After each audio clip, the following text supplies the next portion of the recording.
ఉద్యమాల గుమ్మం ఉమ్మడి ఖమ్మం జిల్లాలో తెలంగాణ రాష్ట్ర అధ్యక్షుడు కమల రథ సారథి ఎన్ రామచంద్రరావు పర్యటన కొనసాగుతుంది. ప్రస్తుతం మనతో ఉన్నారు. ఆయనతో మాట్లాడి పూర్తి విషయాలు తెలుసుకునే ప్రయత్నం చేద్దాం. ఒకవైపు స్థానిక సంస్థల ఎన్నికలు సమీపిస్తున్న వేళ జిల్లాల పర్యటన ఏ విధంగా అనిపిస్తుంది? ఎటువంటి గ్రాండ్ వెల్కమ్ పలికారు మీ పార్టీ శ్రేణులు?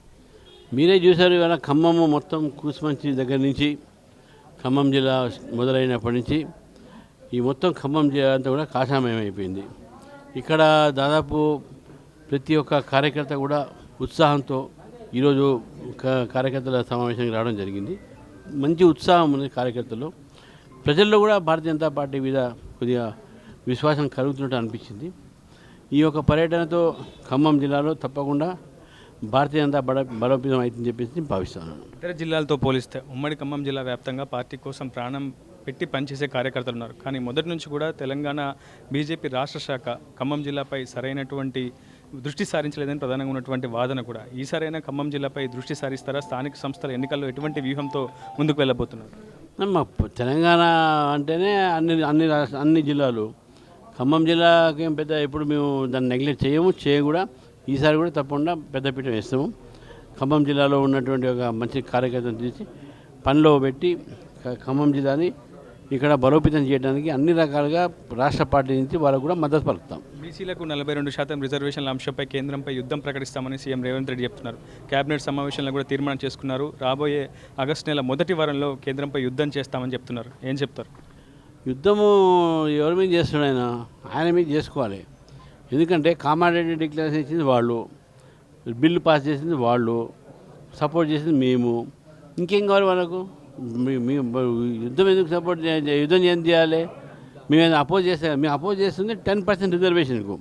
ఆ 10% తీసేస్తే తప్పకుండా భారతీయ జనతా పార్టీ మీకు పూర్తిగా సపోర్ట్ చేస్తుంది. ఇప్పుడు కూడా 42% అసెంబ్లీ సపోర్ట్ చేసినాం మేము. మీరు తీసుకొచ్చిన బిల్లు కాబట్టి న్యాయపరమైనటువంటి చిక్కులు ఏదైనా ఉంటే మీరే దాన్ని చూసుకోవాలి. మాకేమైనా మా తరఫు నుంచి ఏమైనా ఉంటే మళ్ళీ మీరు అసెంబ్లీ పెట్టండి, ఆ సెషన్లో మళ్ళీ మాట్లాడుకుందాం. అంతేగానే మీరు ఇది ఓబీసీలకు తప్పుదారి పట్టించి చిత్తశుద్ధి లేనటువంటి మాటలు ఇవన్నీ కూడా. ఎన్ రామచంద్రరావు మంచి రైటర్, కానీ తెలంగాణ బీజేపీకి కావాల్సింది ఫైటర్ అన్నారు ఎమ్మెల్యే రాజాసింగ్. ఆ వ్యాఖ్యలపై మీరు ఏమైనా స్పందిస్తారు? నేను ఆ వ్యాఖ్య చూడలేదు. దేశవ్యాప్తంగా ఒక భాషా యుద్ధం జరుగుతుంది. హిందీని మీరు ప్రమోట్ చేస్తూ వస్తున్నారు. ఒకవైపు విపక్షాలు మాత్రం హిందీని ఎందుకు ప్రమోట్ చేయాలి, తెలుగును ఎందుకు అధికార భాషగా ప్రకటించకూడదని చెప్పి కొంతమంది కాంగ్రెస్ నేతలు కామెంట్ చేస్తున్నారు. దీనిపై మీరు ఏం స్పందిస్తారు? తెలుగు అధికార భాషనే కదా తెలుగు రాష్ట్రంలో అధికార భాష. న్యూ ఎడ్యుకేషన్ పాలసీ కింద mother tongue is very important, mother tongue is compulsory also. దాంతోపాటు హిందీ మన జాతీయ భాష. అది దాన్ని అపోజ్ చేసిన ఎవరు అంటే హిందీని అపోజ్ చేసేటటువంటి ఆలోచన ఉందంటే దేశ విభజన ఆలోచనలో వాళ్ళు ఉన్నది. కాంగ్రెస్ పార్టీకి ఎప్పుడు కూడా విభజన రాజకీయాలే వాడికి అలవాటు కాబట్టి ఇటువంటి ప్రయత్నం చేస్తారు వాడు. స్థానిక సంస్థల ఎన్నికల్లో ఎన్డీఏ భాగస్వామ్య పక్షాలను కలుపుకొని పోయే అవకాశం ఉందా, లేదంటే ఒంటరిగానే వెళ్తారా? లాస్ట్ ఫైనల్ తెలంగాణలో మేము బీజేపీ అన్ని ఎన్నికలు కూడా ఒంటరిగా పోటీ చేస్తాం.